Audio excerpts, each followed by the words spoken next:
Eh bien, puisque les élus nationaux ne prennent pas leurs responsabilités et refusent de s'emparer de notre proposition de loi pour couper les banques en deux, peut-être ont-ils peur des banques, ce sont les élus locaux qui le font à leur place.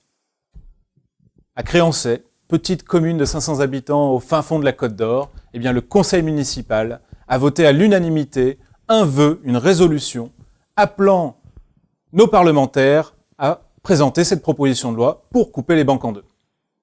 Et ils ont demandé à la région et au département de faire des vœux allant dans le même sens pour mettre la pression sur les élus nationaux. Dans le même temps, il y a Gérard Forcapper, qui est président de l'association Aplomb, qui lutte contre les abus bancaires, qui, dans un communiqué, appelle tout son réseau à rejoindre lui-même et Solidarité et Progrès pour faire cette action auprès des conseillers municipaux. Il appelle donc, vous, les citoyens, les élus locaux, à faire le job que les élus nationaux et les dirigeants refusent de faire. Aux États-Unis, nos collègues du Larouche PAC continuent leur mobilisation.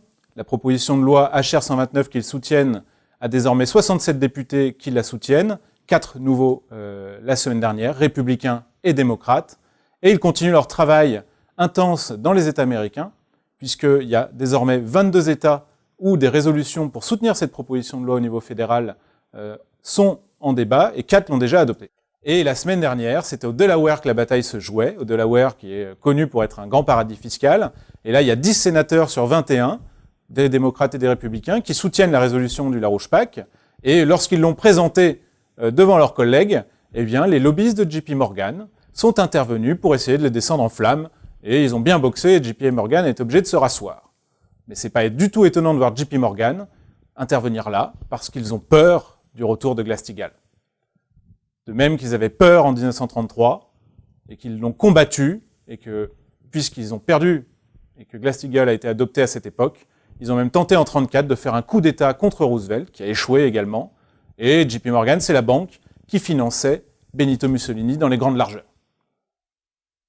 Donc, maintenant, vous serez peut-être étonné, mais ce n'est pas tellement, JP Morgan vient de sortir un mémo en disant que le grand obstacle à l'intégration européenne et au renflouement des banques en Europe, ce sont les constitutions adoptées après la défaite du fascisme en Europe. Ces constitutions qui protègent les peuples, qui protègent le droit du travail. Donc voilà le programme de ce fascisme financier pour l'Europe et pour le monde. C'est le visage de l'ennemi. Nos dirigeants ne veulent pas le regarder en face. Nos dirigeants sont faibles. Ils ont peur, comme François Hollande au Qatar, ils se soumettent.